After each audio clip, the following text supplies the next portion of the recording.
Have you ever heard of a book said to be written by Abraham himself, the patriarch revered by three major religions: Judaism, Christianity, and Islam? A mysterious book that reveals profound visions about the spiritual world, the creation of the universe, and the ultimate destiny of humankind. And yet, instead of being honored, this book was banned, erased from official records, and nearly forgotten by mainstream history. Why did the church panic at the mere mention of the apocalypse of Abraham? What truths lie within its ancient pages that made it so dangerous? Could its revelations reshape the way we understand faith, divine judgment, and the end of days? In today's video, we'll uncover one of the most mysterious and suppressed texts in religious history, a book so powerful it was deemed a threat to traditional doctrine. Join me on this journey as we explore the lost secrets of the apocalypse of Abraham. Don't forget to subscribe and stay with me to the end. The truth hidden in this ancient manuscript may change everything you thought you knew.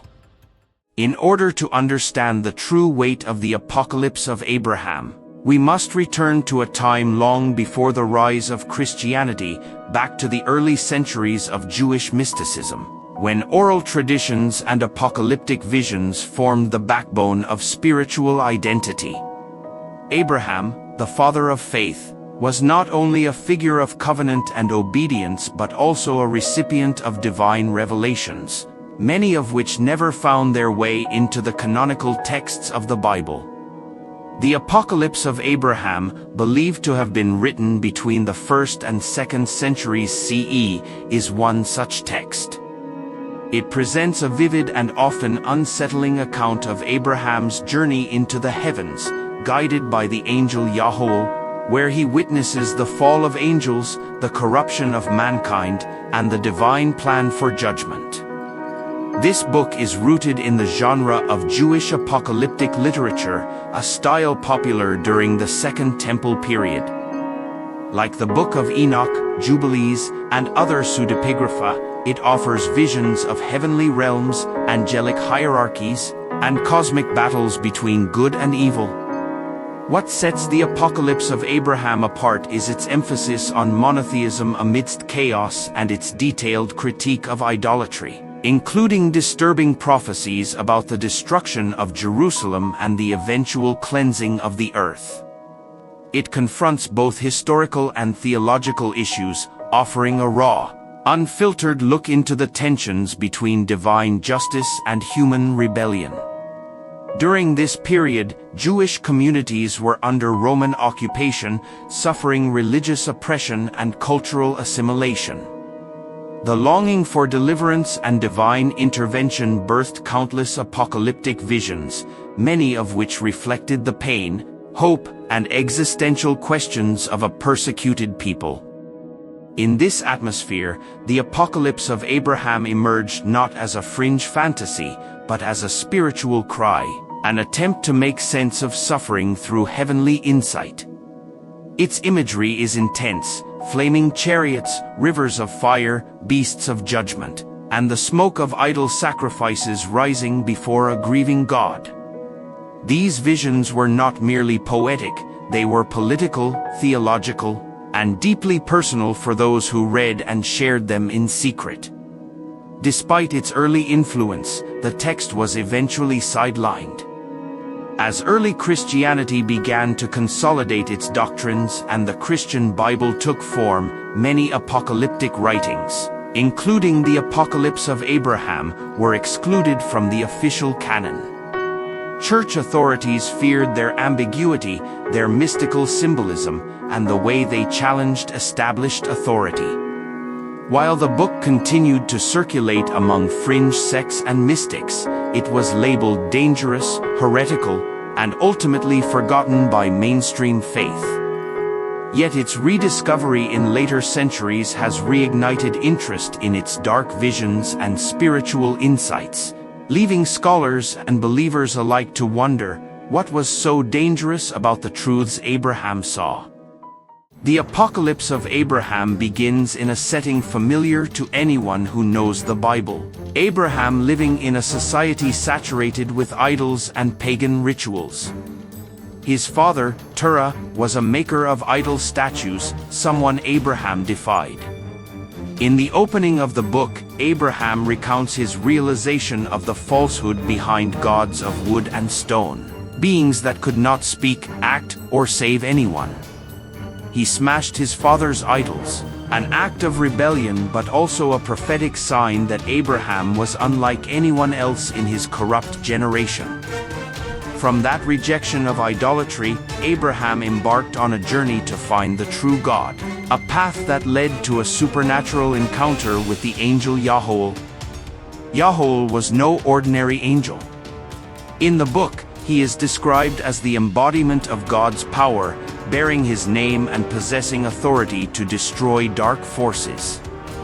Yahweh initiates a divine journey never seen before, guiding Abraham through the heavenly realms to witness the origin of evil and the schemes of the adversary.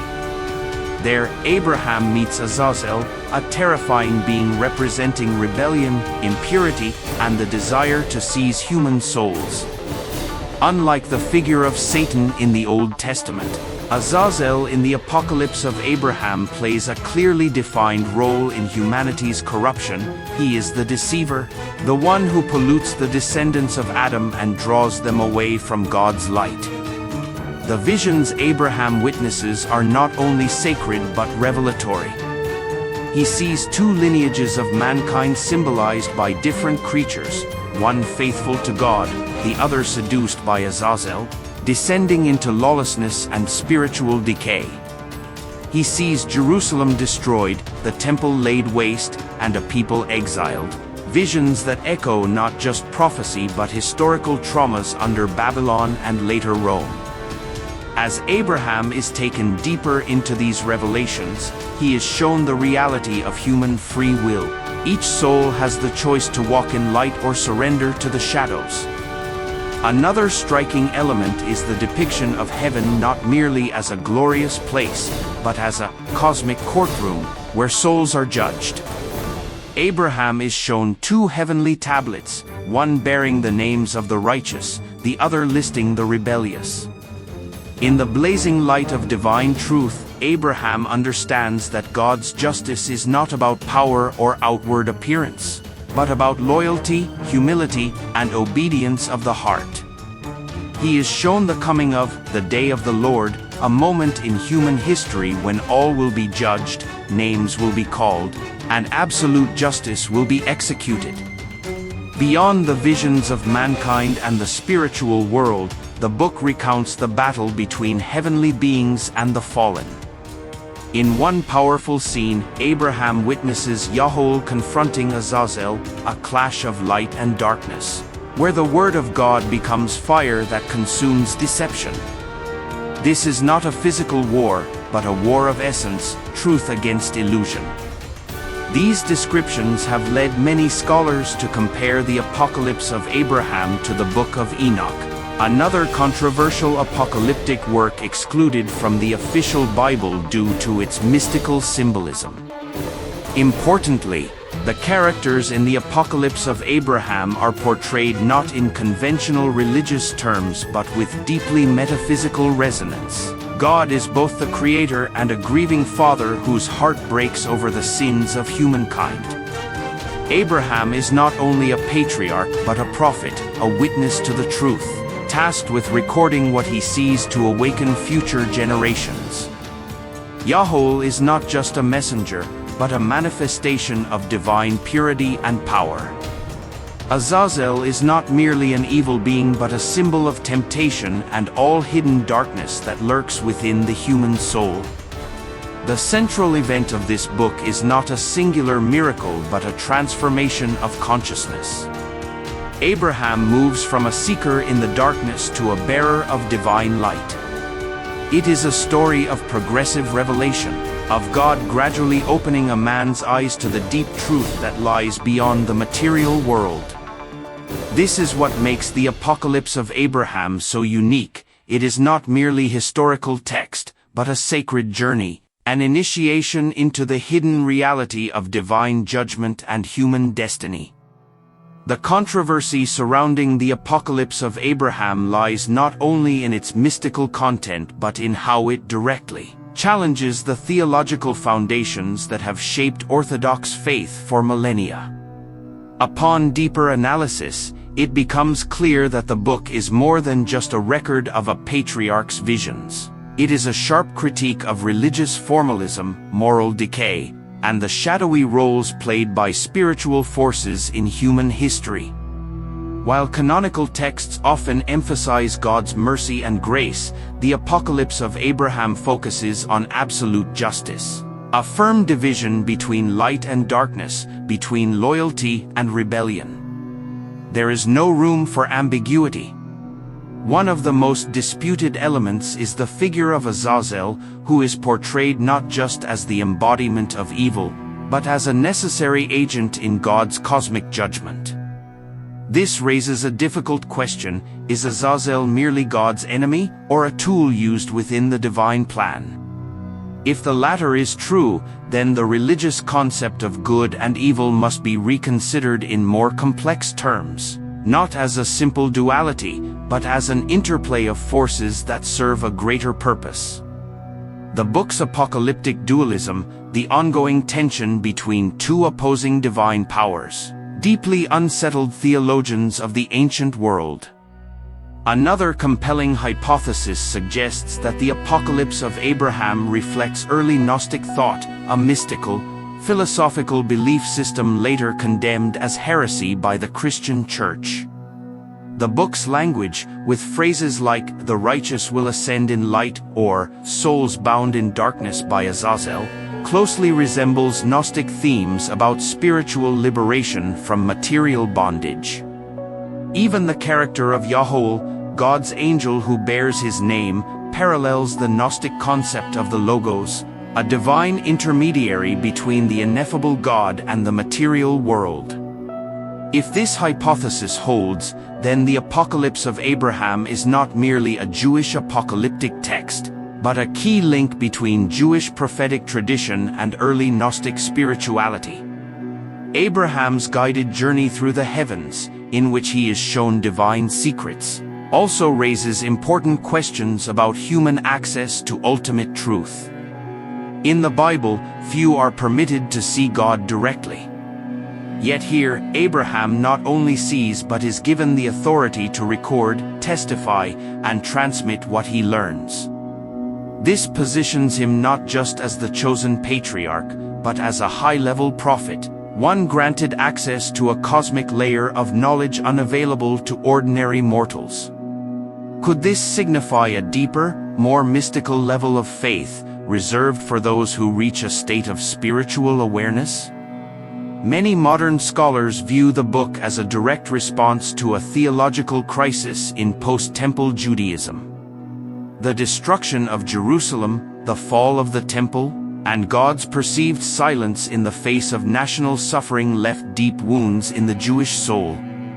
The book's visions of final justice, universal judgment, and light ultimately triumphing over darkness served as a spiritual remedy, a way to rekindle faith amid despair. Another theory holds that the book was part of a broader movement to reclaim spiritual authority from the priestly elites, whose legitimacy collapsed in the wake of the temple's destruction. Why, then, did the Church reject this book? The answer may lie in its very nature: too powerful, too profound, too uncontrollable. The Apocalypse of Abraham is not a soothing prayer book or a conventional moral teaching. It is a spiritual initiation, a high-level mystical journey that forces the reader to confront uncomfortable questions. Who truly governs this world? What forces shape our minds and souls? And can we trust that what appears to be light really comes from heaven, or is it the shadow of something else? For these reasons, the book was excluded. The Church feared that if the people accessed such a text, they might be drawn into a spiritual path beyond its control, a path that transcends the boundaries of doctrine and institutional authority. It is not that the book was false, but that it opened too many doors, doors that lead to intellectual freedom, theological questioning, and direct communion with the divine without intermediaries. Though excluded from the official canon and nearly forgotten for centuries, the Apocalypse of Abraham left a quiet but profound imprint on the course of theological thought and religious history. For those who encountered this text, whether scholars, mystics, or members of fringe religious communities, it was not just an ancient manuscript, but a warning about the true power of revelation. It reminds us that some layers of truth cannot be reached through formal rituals or rehearsed sermons, but only through a deep inner, spiritual journey and true awakening. Within Jewish tradition and ancient apocalyptic sects, some of the book's ideas subtly made their way into sermons, poetry, and hidden rites. The imagery of a choice between two paths, one leading to light, the other into darkness, became a recurring motif in other apocalyptic writings, from the Book of Enoch to the Dead Sea Scrolls found at Qumran. Even in early Christianity, certain theological elements, such as the concept of a book of souls or the final judgment by divine light, bear the mark of a tradition to which the Apocalypse of Abraham significantly contributed. Its impact goes beyond doctrine or academic debate. In the modern era, as people increasingly seek personal spiritual experiences over institutional creeds, this text is being re-examined as a powerful reminder that the spiritual journey cannot be confined by rigid structures. It empowers individuals to seek the truth, to question, to doubt, and to pursue the light on their own terms.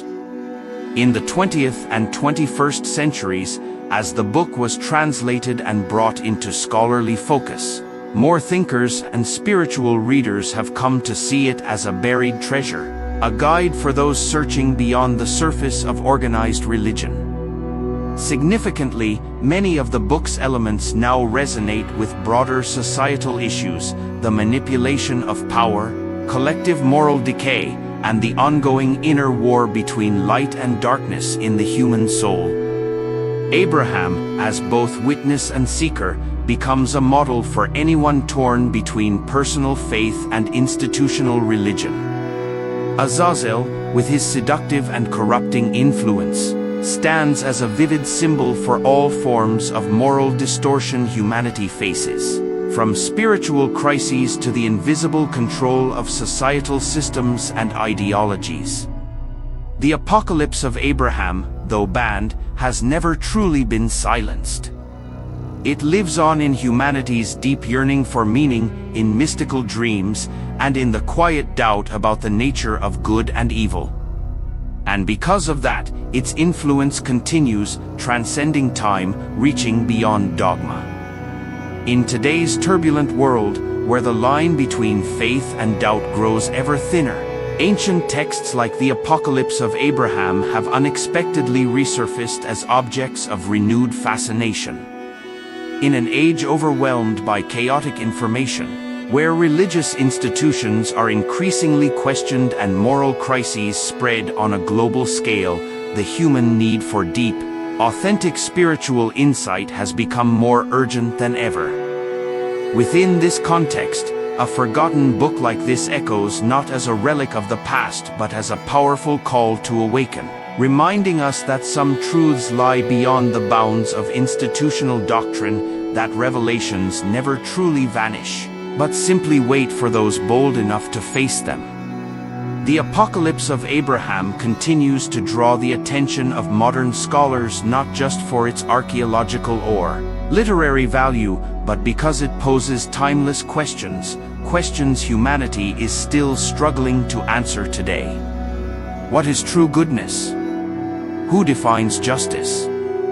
Are we truly free, or subtly manipulated by unseen forces we fail to recognize?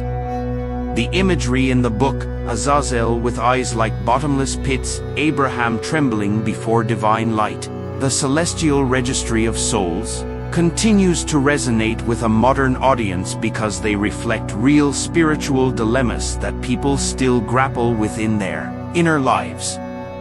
Beyond its religious dimension, the book is also viewed as a cultural symbol of resistance, a voice from the margins, from the shadows of official history where dangerous and radical ideas were once suppressed. In an era that celebrates personal voice, private truth, and individual spiritual journeys, the Apocalypse of Abraham stands as a striking mirror of that very movement. It does not teach blind belief, it demands awakening, introspection, and a path of discovery that only the individual can walk. Some researchers argue that the book's enduring power lies in its refusal to offer simple answers. Instead, it compels the reader to live within paradox, to confront the tension between light and darkness within themselves. That is why, in a world suffering a crisis of meaning, the Apocalypse of Abraham continues to be studied, debated, and rediscovered. Because it is not merely an ancient religious text, it is a mirror reflecting humanity's deepest longing to be understood, to choose, and ultimately, to be redeemed. The Apocalypse of Abraham is not an easy book to read, nor does it offer simple comfort. It is a demanding spiritual journey, a confrontation with blinding light and unfathomable darkness, where every soul is compelled to face itself. It doesn't just raise questions about history, theology, or scholarship. It pierces into the deepest parts of the human spirit, where we search for truth, where we wrestle with doubt, where we whisper questions that no one dares to answer. In today's chaotic and ever-changing world, that may be the most important reason why this book still matters. In the end, what makes the Apocalypse of Abraham unforgettable is not that it was banned, but that, despite being forgotten, it still lives. It lives in the hearts of seekers. It lives in the faint call we hear when confronted with something beyond reason. It lives in the longing to know what lies behind the veil of reality. And if you've journeyed with me to the very end of this story, then perhaps this book now lives in you too, awakening a part of your soul that had long been asleep. If this story has stirred something in you, don't keep it to yourself. Share this video with others who may also be searching for the truth. Let the conversations begin, let the questions be spoken, and let even the smallest lights be lit. Don't forget to subscribe to the channel. There are still many more mysteries waiting for us to uncover in the videos to come.